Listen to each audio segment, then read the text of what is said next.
Jaya Radha Madhava Kunja Bihari.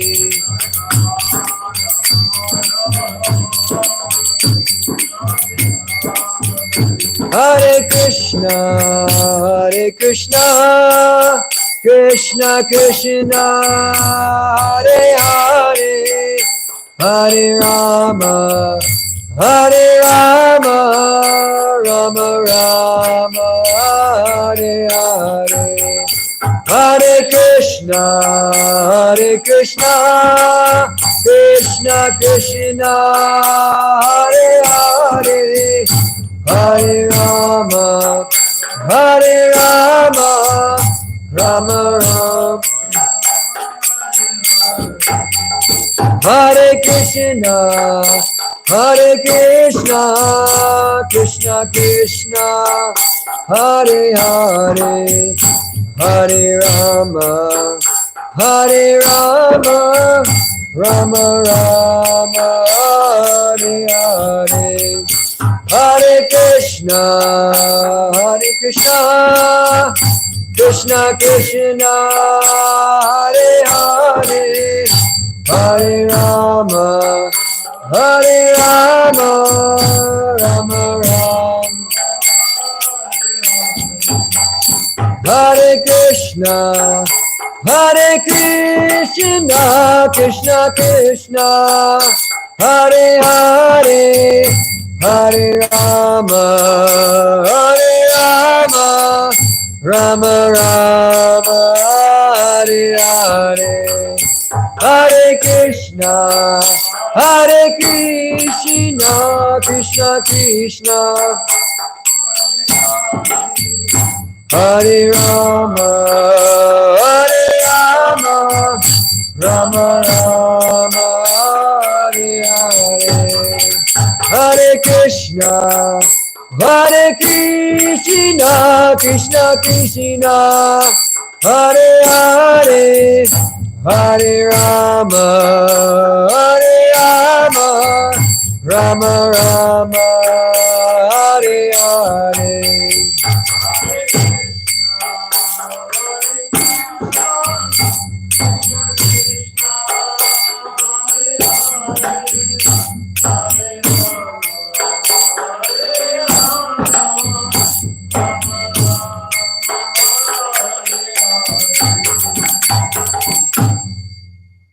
Hare Krishna.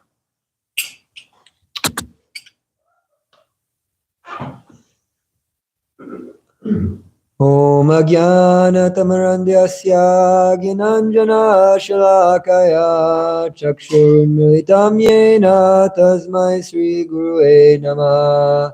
Shri Chaitanya Manobhistam Stapitam Yena Bhutale Swayam Rupa Kadamayam Dadati Swapadantikam Vandeham Sri Guru Sri Yuta Parakamalam Sri Gurun Vaishnavamscha Shri Rupam Sagajatam Sahagana Raghunathanvitam Tam Sajivam Sadvaitam Savadutam Parijana Sahitam Krishna Chaitanya Devam Shri Radha Krishna Padan Sagana Lalita Shri Vishakanvitam Scha Hey Krishna Karuna Sindhu Dinabandhu Jagatpate Gopesha Gopika Kanta Radha Kanta Namostute Tapta Kanchana Gourangi Radhe Vrindavaneshwari Vishubhanu Shute Devi Pranamami Hari Priye Namaste Girirajaya Shri Govardhana Namine Nashesha Klesha Nashaya Paramananda Danine Vancha Kalpatarabhyascha Kripa Sindhubhyeva Cha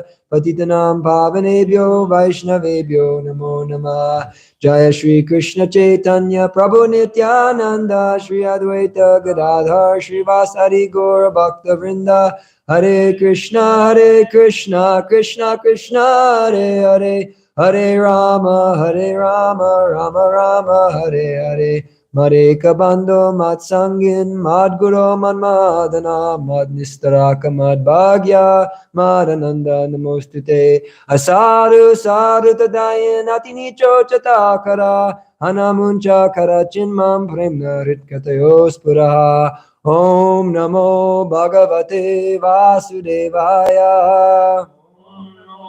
Bhagavate Vasudevaya. Om Namo Bhagavate Vasudevaya.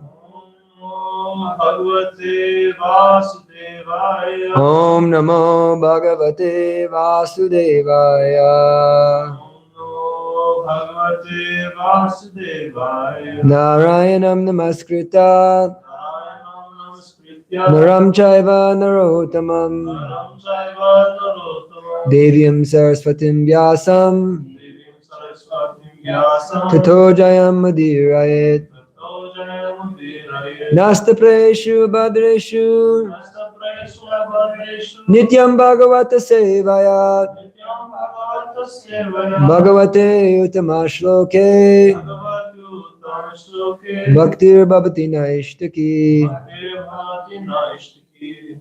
Reading from Srimad Bhagavatam, Canto 4, Creation of the Fourth Order, Chapter 27, Text number 7. I prepared for Text 6. I'm happy to be back and see the crew, entourage of Bhagavatam class goers. Gurudev is happy that all his disciples are in the Bhagavatam class, sure. So, I didn't practice the Sanskrit here. Kind of weird, the double R's in there. Duitrida Sotara Shatam Duhitrida Sutaras. Titir Matrir Yashashakari Vidre Matriya Saskari. Shilaudarya Gunopeta Shilaya Gunopita. Paranjanya Prajapate Paranjanya Vipajapati. Duitirda Sotara Shatam Vitrida Sutara Satam. Pitir Matir Yasashkarai Vitre Matriya Saskari. Shilaudarya Gunopeta Siladaya Gunopita. Paranjanya Prajapate Paranjanya Vipajapati. Duitirda Sotara Shatam Vitrida Sutara Satam. Pitir Matir Yashaskarai Vitre Matriya Saskari. Shilaudarya Gunopeta Siladaya Gunopita. Paranjanya Prajapate Paranjanya Prajapati. Duhitrida Sotara Satam. Duhitrida It's hard. Duhitrida Sotara Satam. Duitirda Sotara Shatam Pitir Matir Yashoshkara Shilaudarya Gunopeta. Shilaudarya Gunopeta Paranjanya Prajapati. Paranjanya Prajapate Duhitrida Sutara Satam. Duitirda Sotara Shatam Vitre Matriya Saskari. Pitir Matir Yashashkarai Siladaya Gunopita. Shilaudarya Gunopeta Paranjanya Prajapati. Paranjanya Prajapate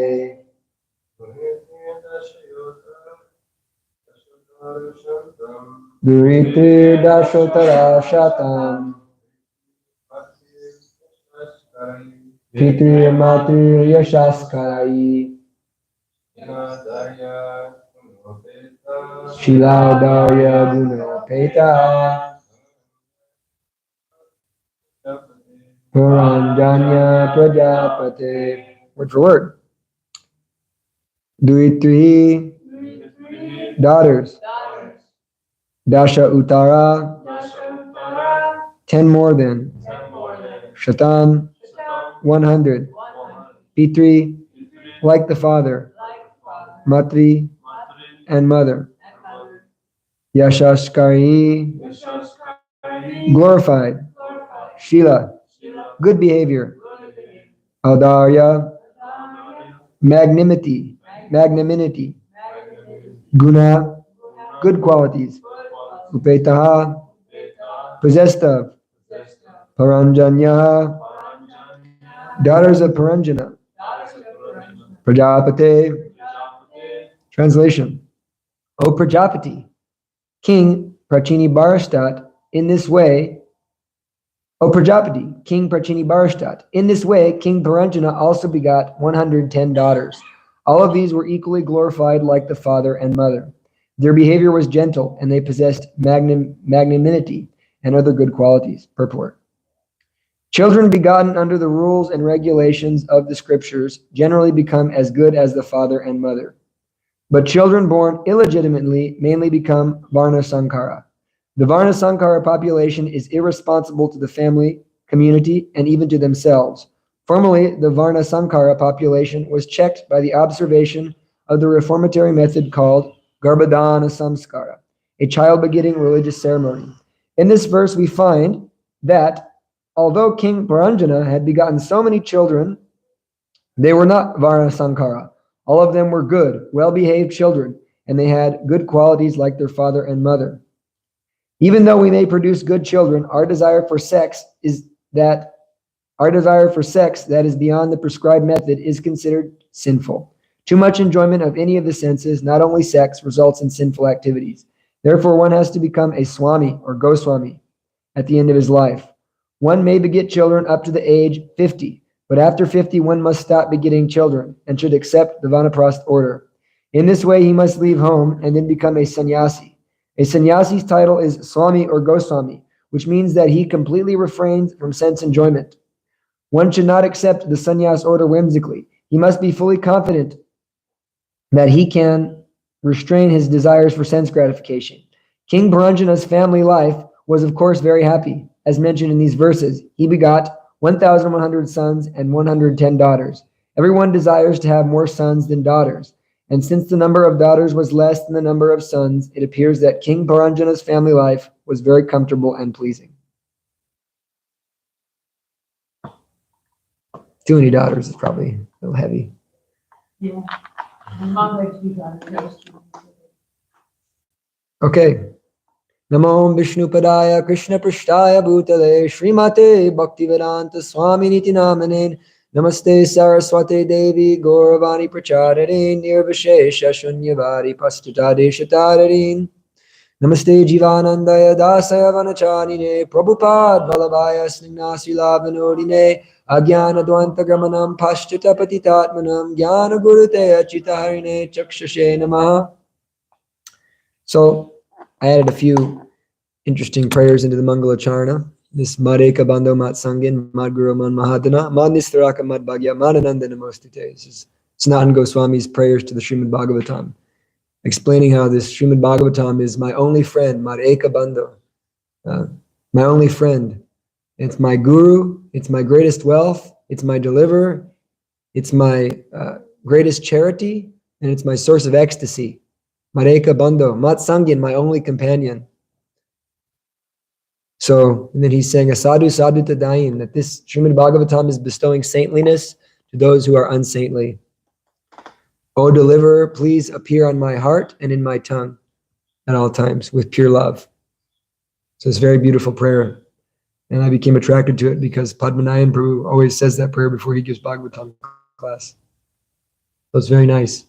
So although I prepared for verse 6, a lot of it still applies. So just because I realize that many of us, in fact, all of us, have come into the Srimad Bhagavatam class, not from the beginning. So we jump in at a certain point. I think Gauranga jumped in at the 4th canto, and I jumped in at the 3rd canto when I first came to the temple. Of course, I've read the whole Bhagavatam, but so we know that what's actually going on in the Bhagavatam. So why are we speaking about King Paranjana?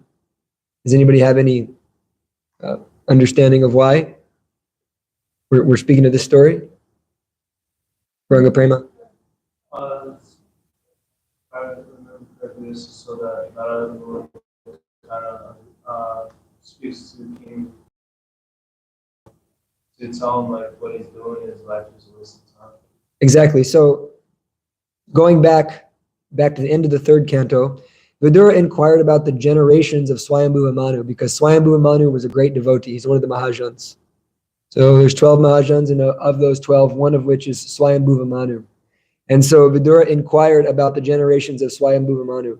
And Swayambhuva Manu had 2 sons and 2 daughters. We already heard about one of his daughters, Devahuti. Then there's Prashuti, who's the wife of Daksha. And we heard about her because we heard about the Daksha incident. So going from there, we heard about King Uttanapad, who was one of the sons of Swayambhuva Manu, as well as Priyavrata. So King Uttanapad is, of course, the father of Dhruva Maharaj. And so that's how we begin the 4th canto from Dhruva Maharaj. We're hearing about Uttanapad, Dhruva Maharaj, and we're hearing the line of Dhruva Maharaj down to King Vena, and then, of course, Prithu Maharaj. So continuing down that line, we come to King Prachini Barastat, who is the father of the Prachetas, who we're going to hear about in a little bit further on. Oh, no, we already heard about the Prachetas, no? No, going further, we'll hear about the Prachetas, last part of the 4th canto. So King Prachini Barastat, he sent the Prachetas to perform austerities.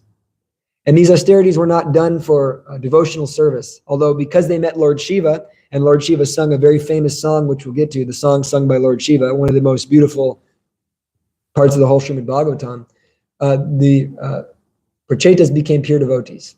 But they were actually performing austerity in the wrong sense. They're performing austerity to gain material opulences. Because King Prachini Barastat was very much absorbed in animal sacrifices, karmakanda activities, and enjoying the senses. And so Narada Muni understood this and began to try to enlighten King Prachini Barastat. But because he was so immersed in material activities, Narada Muni couldn't do it by direct conversation. So he began to express himself through an analogy or through a metaphor, which we're hearing of as King Paranjana. And this is also common amongst highly advanced spiritual teachers. We see that Jesus Christ also spoke in parables. And he actually said, because they won't understand if I don't speak in parables. So everything he told was a parable. And so in that way, conditioned souls are more attracted to stories. And that's why, of course, Vedavyas, he wrote the Mahabharata. Because the Vedas and the Brahma Sutra, they're too advanced for the conditioned souls in Kali Yuga. So we're gaining the same knowledge through the medium of the Mahabharata and through the medium of Srimad Bhagavatam and the Puranas. And the Puranas are stories, histories that are demonstrating these philosophical and spiritual topics. So Prachini Barastat was, of course, the father of the Prachetas, and he was so immersed, Narada began to speak to him in metaphor. And now we're hearing of this metaphor. And so we just actually came to a new section of this chapter. In my Bhagavat Sabodhini here. This is one of the best books you can ever have if you want to study Bhagavatam. So at the beginning of this chapter, we were hearing about Paranjana's activities and how he became entangled more and more. So he was enjoying, after being bewildered, he was enjoying a hunting incident. We came through the hunting incident, I'm assuming. And then so in Paranjana and Paranjini, they had a kind of a fight. And after bewildering her husband and bringing him under her control, Paranjini gave him all satisfaction and enjoyed with him. So now we're hearing about their enjoyment. The king welcomed his satisfied queen, who approved him, having bathed and dressed her nicely. So this is an analogy, of course. So everything has an analogy, and our acharyas explain that analogy. So our acharyas are saying that seeing the happiness of his dharmic intelligence, which is what the wife is representing, and being freed from the contaminations of his mind, he felt successful. Then he became captivated. Embraced by the queen, attracted by her private talks, King Paranjana became captivated by her and could not realize the passing of time. So he lost his intelligence for crossing samsara. But we hear that he was attracted to her because she's dharmic. So how is this making sense? So there's dharma and there's paradharma. And the Bhagavatam completely rejects this type of dharma. We hear dharma, artha, kama, moksha. And so the second verse of Bhagavatam, dharma projito kaitavo, that it's rejecting this cheating religion, kaitava dharma. So devotees are rejecting cheating religion. We don't want cheating religion. We want real religion. We want the actual substance that will make us satisfied. So dharma is one of those four items. It's religiosity. So there's religiosity, marriage, there's sex life. Sex life exists. There's sinful sex life, and then there's dharmic sex life. But both of them are not on the platform of actual spirituality, unless they're done in devotional service by bringing a Krishna conscious child into the world. So just marriage alone on its own is not actually spiritual. So then illusioned. In verse 4 of this chapter, it speaks of how Puranjana became illusioned. He always remained in the arms of his wife and could not understand the meaning of self-realization, neither as a jiva nor as the Lord. So in this way, his entire youth passed. He lost his youth. And now we come to verse 6 and 7. We're in a new section of the Bhagavatam that's explaining the family life of King Puranjana. So in verse 6 and 7, it's describing how he had 1,100 sons and 110 well-qualified daughters who gave fame to their parents. In this way, his business of life passed. So we should understand that death is coming. This is the whole message here that Narada Muni is trying to communicate, is that death is on its way. And so we must come to a higher platform of consciousness, because at any moment we could lose this body. And by losing this body, we lose our opportunity to become fully Krishna conscious if we're not fully Krishna conscious. And we'll have to take another birth. And we'll have to become accountable for all those activities that weren't done in Krishna consciousness. We have to account for. So how many things do we do that aren't Krishna conscious? We have to account for that. We have to take a body for that. And by taking that body, there's so much of a chance that we won't be able to reestablish our Krishna consciousness. We'll struggle. Of course, we're always going to go back home because we've already made progress. We've already devoted ourselves to the path. So there's no loss or diminution. Still, we should continue on very firmly in this life. Also, we should also understand that if we think in the way that, like, I'm going to go back to Godhead and I'm doing this all nicely and I'm doing my austerities and I'm doing it so I can go back to Godhead, then we're missing out the point. Because we hear that if you chant Hare Krishna one time, you'll go back to Godhead. So I chanted Hare Krishna, I can go back to Godhead. So, okay. Well, if you think about that, we have to realize all of our austerities are done as a sacrifice and a way to show love for Guru and Krishna. It's not just about going back to Godhead. It's not just about getting liberated. It's about demonstrating our love for Krishna. Why perform austerity? Why become a brahmachari? Why do all these things? Because it's a means by which we can demonstrate sacrifice to the Lord, to show that I'm dedicating to you. Yatantash drijavrataha. Whatever we're doing, whatever service we're doing, it's yatantash drijavrataha. We're becoming very determined to serve Guru and Krishna out of love. Because we're already liberated. Did you go to Kumbh? Did you go to Kumbh? Did you go to Kumbh? No, I didn't. Then my Guru Maharaj was like, you're just going for bragging rights. Because I went. And he was saying, you're just going because you want to say you went. And he said, and I was thinking, well, I'm going to go. But then the guy I was going to go, he really was questionable. I started to get to know him and I was like, I don't think I'm going to go. But at Kumbh Mela, Prabhupada was saying, they're all going to jump in the river. Liberated, of course, because we're already liberated by being devoted to Krishna. So Krishna, of course, says, Sarvadharman prityaja mamekam sharanam bhaja aham tvam sarvapapebhyo mokshashyami mastujaha. Krishna says that we should abandon all dharmas and surrender to him. So this is interesting because sometimes people are very confused about this. What does it mean to abandon dharma? Well, you can abandon dharma and you can go to adharma. So I'm abandoning my dharma to do adharma, meaning I'm going to go do all types of sense gratification. I'm going to go engage in all types of sinful activities. Or you can abandon dharma and you can go to dharma. So you don't want to abandon dharma to go into sense gratification. You want to abandon dharma to go into paradharma, to go into the service of the Lord. This is what Krishna is meaning by abandon all varieties of religion. So we're hearing how his youth passed because he was absorbed in sense gratification. He wasn't absorbed in the real business of life. And what is our real business? In service of the Lord. Being servants of the Lord. What does that manifest like in this world? How do we manifest that business of serving the Lord? What's the primary way we manifest that? By hearing, yes, by hearing, exactly. Hearing Bhagavat Gita. This is the proper way to utilize our life. Of course, it says in the Bhagavatam, Shukadev,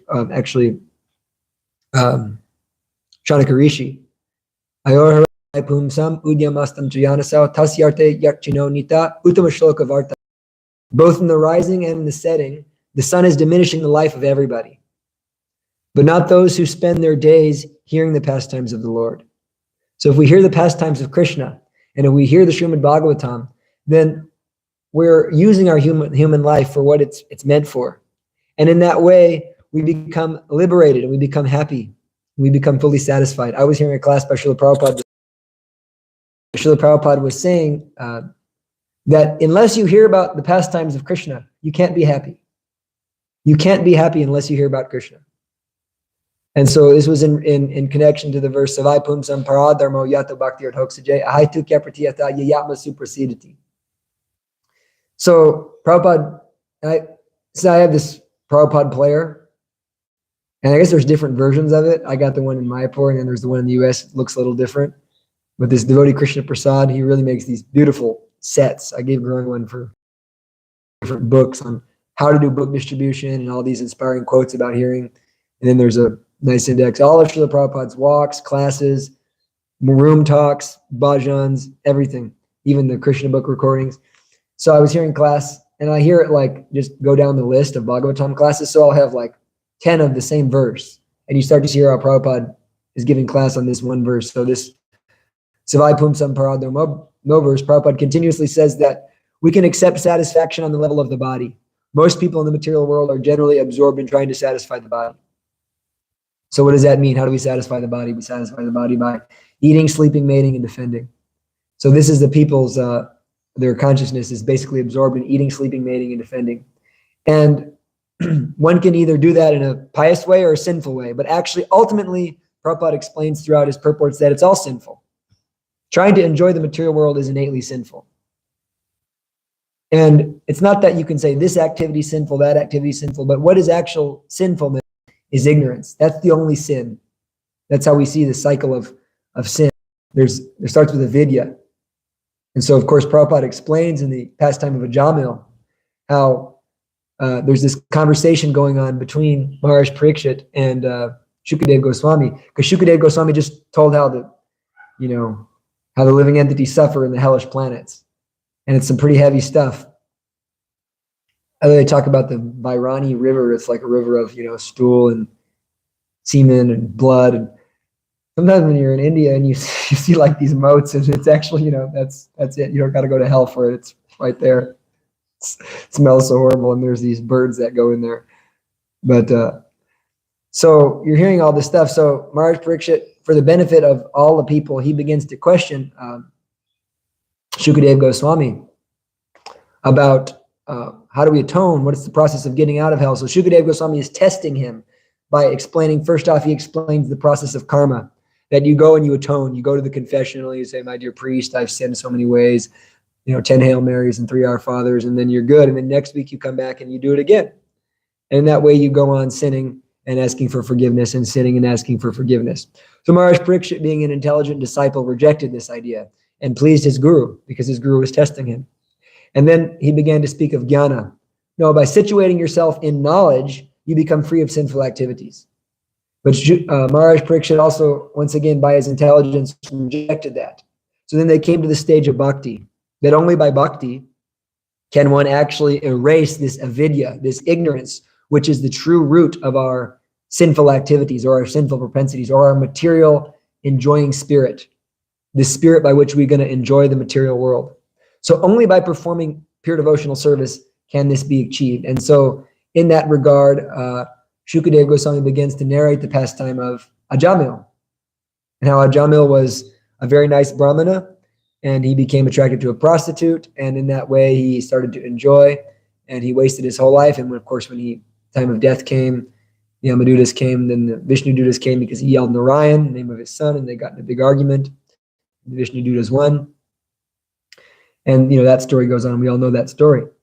So yes, the real way to avoid or completely pull out the root of this enjoying spirit is bhakti yoga. which is primarily based in hearing. And we have to develop a taste for hearing. We have to develop a taste for hearing Bhagavatam. If we don't have a taste for hearing Bhagavatam, we can't be happy. So there's the happiness of the body. There's the happiness of the mind. What is the mind satisfied with? The mind satisfied by situations. It's also the body, but the mind is playing in there, right? I want to make my situation right. And this is a stage of lower bhakti, that if I just do this, if I just get married, if I just stay this, if I move to this ashram, if I do, and we're trying to make all these arrangements, that once I have this, then I can practice bhakti. In that way, one is bewildered. That's trying to satisfy the mind. And you can do it. You can satisfy your mind, but you won't be happy. And you won't go back to Godhead, and you'll still die because it's all temporary. And then there's the spiritual platform. If one can become situated in spiritual happiness, yayatma suprasidati, then one can be happy. So in order to do that, we have to perform pure devotional service. We have to come to the platform of pure devotional service, which is possible by the process of unalloyed bhakti, and by hearing. Shrushrushro, we should be eager to hear. That's the first qualification of a bhakta, that he's shrushrushro. He's very eager to hear about Krishna. He's very eager. Shrushrushro shradananasya vasudeva kataruchihi. Syan mahat sevya vipra punyatirthana shevanat. That if one is rendering service to the mahats, so if you render some service to Srila Prabhupada, very sincerely, very humbly, you render service eagerly, then you develop what's called Vasudeva Kataruchi. You develop taste for hearing about Krishna. So you can develop taste for hearing by rendering service sincerely. So if we just do our service and we develop taste, we do hear, then at that time, by developing that taste, we can begin the process. And then what is that process? Shrinvatam swakata Krishna punya shravana kirtanam. Hridyantasto hyabadrani vidanoti saritsatam. You can become purified in the heart by hearing about Krishna. Krishna comes into our heart. He's Paramatma, and he purifies our heart. So we render service and we hear. So this real satisfaction, it comes from paradharma. So there's many stories in the Bible about people who are unsatisfied. Anybody have any examples of people who were unsatisfied and then came to the level of hearing and chanting nicely, or hearing about Krishna? There's so many nice examples. They were doing kind of they were either on the body, mind, or intelligence or platform, and then they came to the spiritual platform by absorbing themselves in Krishna's pastimes. Mars. The four Kumaras, yes. Tasya Ravinda Nayanasya Padaravinda Kinjal Kamishra Talasi Makaranda Vayu Antargata Savavarena Chakarate Sham Shankshobha Makshara Jusama Pichita Tanvoho. The four Kumaras, they were going about their business, and when they smelled the tulsi leaves offered to the Lord on his lotus feet, they became changed. They had a change in heart. They were situated in Brahman. They were the most advanced Brahmin spiritualized Gyani personalities, but they smelled those tulsi leaves offered to Krishna's lotus feet, and they became completely purified. And they had this change of heart. They became pure devotees. I was thinking of Magari the Hunter, but Magari. Yeah, he's in the Chaitanya Charitamrita, or he's in another Purana, but yeah. Shukadev, that's another good example. That's closer to home, what I was thinking of. Because I was thinking of Vyasadeva. Vyasadeva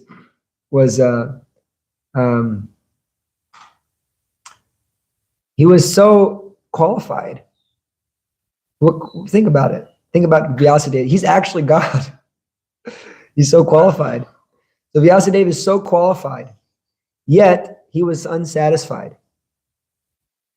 So, we're trying to make so many arrangements, material arrangements. Oh, I just do this, I'm going to do that. And we're thinking that then I'll be able to perform bhakti. Then I'll be able to go back to God. Then I'll be able to really chant Hare Krishna. After I just, do that, after I make this arrangement, finish college, and I'm going to do this, and then after all these things, then I'll be successful. Yes. And they think like this. People think like this. And Vyasadeva, he had so much qualification. He's God. He wrote the Shastras. Yet he was unsatisfied after everything. He's done everything. He's learned everything there is. He has, he has children. Actually, Vyasadeva is he's the grandfather of the Pandavas, actually. So he's done it all. And here he is, what to do? Unsatisfied. So Narada Muni appears, and Narada Muni chastises him that your literatures are tadvayasam tirtham. They're places of pilgrimage for the crows. They're useless. You haven't glorified Krishna. And therefore, swan-like devotees aren't attracted to your literatures. Therefore, if you want to be happy, you must glorify Krishna. You have to engage in the process of hearing and chanting about Krishna. And then you can be happy. Then you'll be satisfied. So Vyasadeva then proceeded to write the Srimad Bhagavatam. And this is how he came about to the stage of being able to do this writing of Srimad Bhagavatam. So the point we can make is that the time is now. The time to perform bhakti yoga, to perform pure devotional service, to come to the standard is now. Not later. We have to actually become very sober-minded and think about, how am I going to connect this to Krishna? So we may not be Vyasadeva, we may not be qualified to write anything, what to speak of the whole Srimad Bhagavatam. But at least we can take it back to home and realize, what do we talk about? This is very important. The very first instruction of Shukadeva Goswami is that you shouldn't speak nonsense and you shouldn't hear nonsense. Shrutavyadini Rajendra Nrinam Santi Sahasrasya Apasyatam Atmatatvam Griheshu Grihamedinam. Shukadeva Goswami is explaining the very first words out of his mouth after offering obeisances to his guru. The very first words out of his mouth. Sorry, that's my Bhakti Vaibhav group. He's in India, so he's texting me every night. He texts me at least 40 messages about the Srimad Bhagavatam. And yeah. So, yeah, the first thing that Shukadeva Goswami spoke of is that you don't engage in this nonsense. Shrotavyadini Rajendra Ninam Sampi Sahasrasya Apashyatam Atmatatvam Griheshu Grihamedinam. That a Grihamedi, what does he do? He hears about things not related to Krishna. That's the main symptom of a person who's apashyatam atmatatvam. He has no knowledge of the absolute truth. He's blind to the real truth because he's hearing about things not related to Krishna. This is it. This is the symptom. And therefore, there's thousands of things to talk about in material society. So therefore, they take shelter of fallible soldiers. What are those fallible soldiers? Those fallible soldiers are the body. We take shelter of the body. How am I going to satisfy the body? That includes the gross senses and the subtle senses. I need this to be happy. And it's pulling me away. I'm taking shelter of something that isn't my true business because I want to be happy. So I heard His Holiness Swayam Bhagavan Keshava Maharaj, such an amazing devotee. I met with him personally for 15 minutes, private darshan in Mayapur. A wonderful devotee. But he said one thing very nicely. He said, don't let your strongest desire overpower your deepest desire. So we have so many strong desires. There's so many strong, pizza. Strong desire. There's so many strong desires we have, I'm attracted to this. I need this right now. I need to have this. I need to arrange this in my life, I need this arrangement. But deep down, I want Krishna. Right? You all want Krishna. You do. That's really what you want. You just want Krishna. But because of the external energy is so strong, I need this before I get Krishna. I need spiritual life. But spiritual life is not our goal. Our goal is Krishna. So we don't want this to happen to us. So we have to purify ourselves first and foremost by uplifting our association We have devotee association, but are we associating like devotees? Of course, the guru in this age, and especially in Prabhupada's land, are very kind. I live with my Guru Maharaj, so many people asking him questions, And everything is so far from what is the duty of a man about to die? What should he hear about? What should he chant about? What is the general duty for a person? It's so far from that. That's what you should inquire from the Guru. Here, Guru Maharaj, help me with my relationships. Okay, well, Guru Maharaj is kind. He wants to. But this is not our business. This isn't our business. Our business is to hear and chant about Krishna. So we don't want to become caught up in this illusory energy. How do we overcome? How do we really overcome this? It's very easy, Devotees can be very lighthearted. There's nothing wrong with being lighthearted and joking. But there's also a time and a place. Generally, the quality of a devotee is gravity. Gravity means I'm serious. I have business. I have service. I have things I want to do for Krishna today. And there's a vast difference between, our wants to do so many things. It wants to, after when you decide to be a devotee, it really smashes the false ego. It's like a heavy duty Mike Tyson punch to the face. And he's reeled back, but he's not dead. And he comes back and he keeps fighting. He's not dead, but he's damaged. But if we're not strong enough to actually overcome that false ego, what happens is he begins to look like a devotee. He puts on tilak. He does so many things. And now your false ego is a devotee. It's like Gaur Govinda Swami. He said this really funny thing. It's so funny.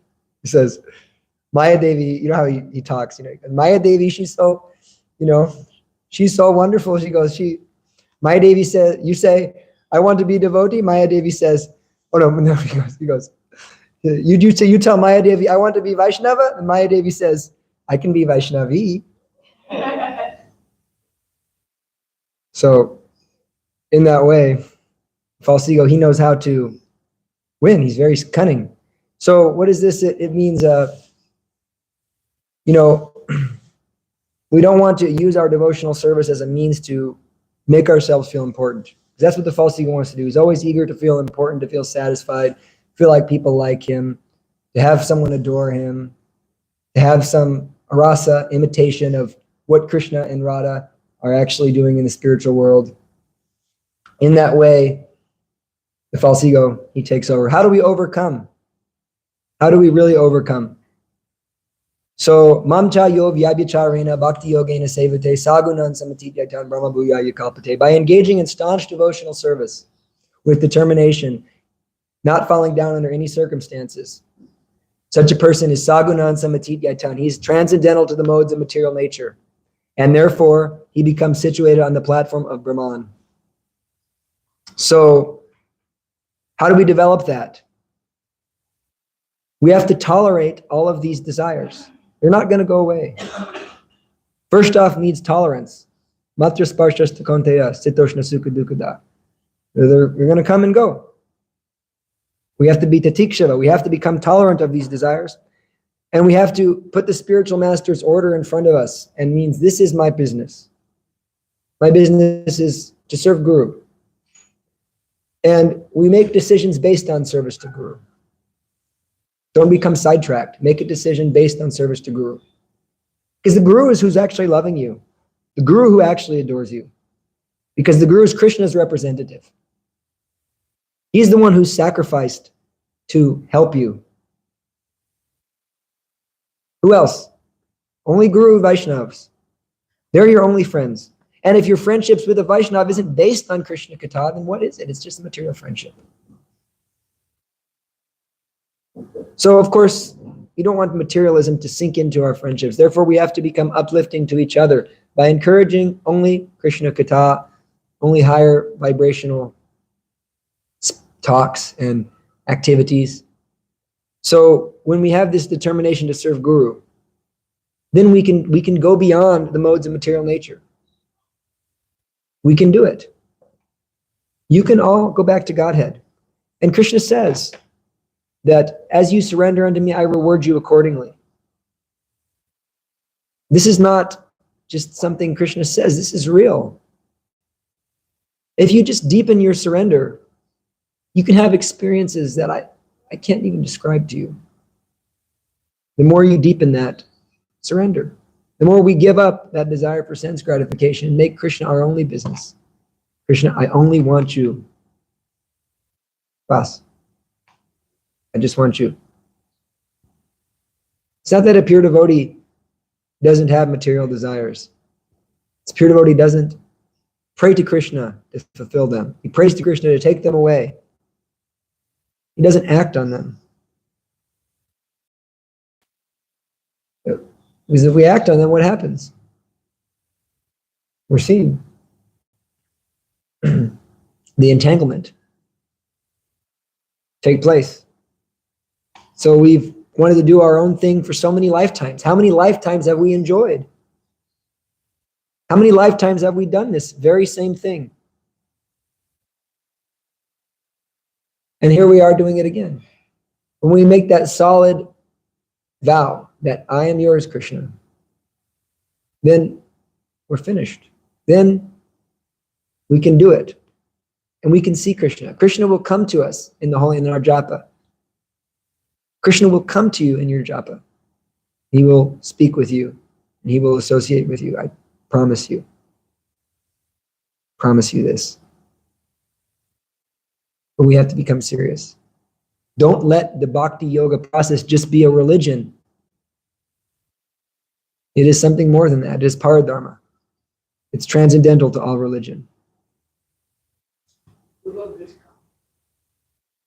Oh, I miss her too. She's my guru, Guru Maharani, Lavangaji, my obeisances. All glories to your lotus feet. So this is the actual position we have to come to. Our material position doesn't matter. You know, Grihastha, Brahmachari, actually it doesn't make a difference. But we have to become real in that position, real devotees. That means hearing, chanting, remembering Krishna. Not gross sex desire, not subtle sex desire. Hearing, chanting, remembering Krishna. That is our actual position. That's our actual duty. We need to do that if we want to become happy. Everybody wants to be happy. And take it from Srila Prabhupada. You cannot be happy by satisfying the body, mind. Be happy by satisfying the spirit. And that will only come. Any questions or comments? We should all, I want to make this point just because it's important. That, you know, we want to live the Bhagavatam means questions and answers. You know, we should ask questions in class. It makes you advanced. You know, Shukadeva Goswami, he says that it's Lokamangalam. Shruti Goswami says it's Lokamangalam. Lokamangalam means that it's beneficial for everybody if you ask questions about Krishna Katha. You get benefit from that. We should reveal our minds, and that will help us in our devotional service. And we have a culture of questioning and speaking about bhakti. If we practice it in class, we'll take it out to breakfast. And if we take it out to breakfast, we'll take it out to service. And if we take it out to service, we'll take it, you know, all the way down. That's just to throw that out there. Now Lavanga's gone, so we really need people to ask questions. You know, she was our sadhu. She was our sadhvi who asked questions, and I would ask questions. So, anyways, Divya Singha Prabhu has a question. Really inspiring class, really good class. I wanted to ask about, you said that like our business isn't to ask the guru about like a relationship problem, stuff like that, which it isn't. But like, are they not supposed to go to the guru? Or are they supposed to only talk to devotees? Like, shouldn't they have that trust in their guru and be able to confide in him? I'm not saying that that's the, you know, that's exclusive. And that's amazing that we should, because Krishna ultimately says, sarva karma, that whatever desire you have, sarva karma. If you have all desires, moksha karma, you want liberation, you should perform bhakti. Mm. So yeah, we can approach the guru, but I mean, if your guru is Jai Advaita Swami, he's not going to be able to help you with your relationship problems. Yeah. Our spiritual master was married for 33 years. So he has some, experience in that regard. So he can give some advice, but that's not our real business with him. That's not going to please him the most. Yeah. It's going to please you. And so it's nice, and we should take shelter of devotees to help us. And of course, it's not that like marriage is meant for our rectification. It's a spiritual thing in the sense that it's helping our devotional service. So relationships, I mean Adi-Ras relationships, man-woman relationships, because we need relationships. We need devotional relationships, whether that's with man or woman. But when that rasa, that type of thing goes on, when there's an element of material lust involved, then, it's like trying to put together, like the melting man, it's because it's going to melt, it's like Dr. Frankenstein, because it's dead already. All these every type of material relationship, it's dead already. You're just trying to decorate the dead body. So we need spiritual relationships. That's between husband and wife. That's between friends. That's between all members of society. And so we should approach our guru in the sense that I want to become a better devotee. And is this relationship helping me become a better devotee? Mm-hmm. How do we become better devotees together?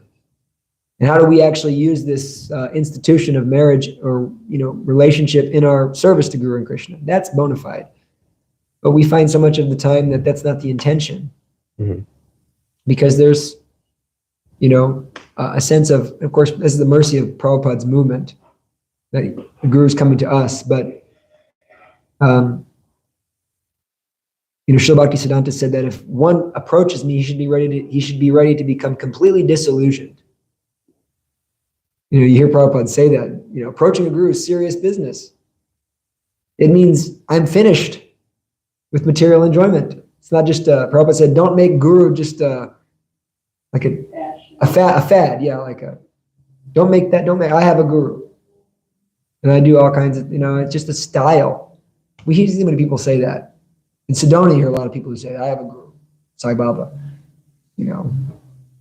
And they feel they're very exalted because Sai Baba is their guru, but they can do all sinful activity because Sai Baba is their guru. Anyhow, I guess you shouldn't say that online. Anyways, but the point is that it means serious business. Prabhupada said talks between guru and disciple are serious, and that's actually we see that in Guru and Krishna and Arjuna, that they're having this conversation, and then Arjuna says, now I'm your disciple and a soul surrendered unto you. Please instruct me. And Krishna, it says Krishna smiling in the midst of both armies, because Krishna was actually going to laugh at Arjuna because they're friends and they have this Kshatriya Ras. And Krishna's thinking, you're just, why are you so weak? And Krishna was actually going to laugh at him because he was so disappointed with him. But Krishna just smiled because he now realized that now I become guru and Arjuna's become disciple, and now it's serious. And Prabhupada says talks between guru and disciple are serious. So, yeah. Nice question. Any other questions? Thank You just mentioned how important it was to inquire. And I went to Bhakti Tirtha Swami's temple a few times and his Sangha. And as soon as he finished speaking, every hand in the audience went up because he really cultivated that importance of properly inquiring. So then the morning program went on, for hours because that's what they did. But so much benefit. You can see, he's left his body many, 15 years ago or so. And, his disciples, many 20 years ago. Oh, yeah, wow. Very fired up and fixed in service because they got that, real association from their guru. Yeah, to speak as the two things. One thing is that being in Mayapur, I was with Bhakti Dhira Damodar Maharaj and Bhakti Vasudev Swami and the disciples of Bhakti Dhir Damodar Maharaj. And you just feel that potency like coming through full scale. It's like I never had the fortune of seeing Bhakti Tirtha Swami, but I feel I met him through his disciples because they're so, I mean, Bhakti Dhir Damodar Swami is so amazing, such an amazing person to be around. And they're also like that. They inquire, but I know that, you know, the Russian Sangha, they are fired up, man. My Guru Maharaj, you cannot, you know, class ends at 9. It's at least 9:45 because they won't stop asking questions. And breakfast is there. They just don't want to stop. They just want to inquire. Questions go on for so long because they understand that value of having a question to a sadhu. And you please Krishna by asking questions. And you develop a nice relationship with that personality. So it's important.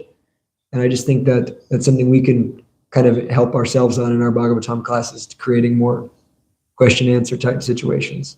So, is there anything else last minute? Well, but just on that line, so in the beginning, they know that I have to ask a question. Yeah. So they really listen and hear for, Nice to point. qualify points of the class instead of spacing out. And like us, people walk out of the class for breakfast instead of. Yeah. Well, that's also service. So it's okay. Speaker may walk out for no, but yeah, Bhadri Narayan Swami always says, you know, have a question. All it takes is one to start it. He's always doing that. I remember when Radhanath Swami was there, he was like yelling at us. He's like, this man can answer your questions. Like, of course, it's like, it's so, there's a lot of like too much reverence. It's kind of scary to ask Radhanath Swami something, you know. Okay, thank you very much. I enjoyed giving class here again. Hare Krishna. All glories to Prabhupada.